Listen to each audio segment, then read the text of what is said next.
Looking for a great hosting solution? Check our website for prices. First, install the flatpak on your server by the following command. When the flatpak is installed, install the flathub by using the following command. When flathub is installed, you can install the tube converter by running the following command.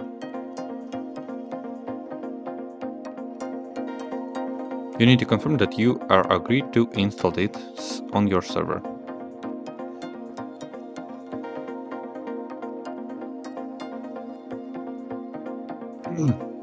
After this, just going to your main menu and looking for the next program.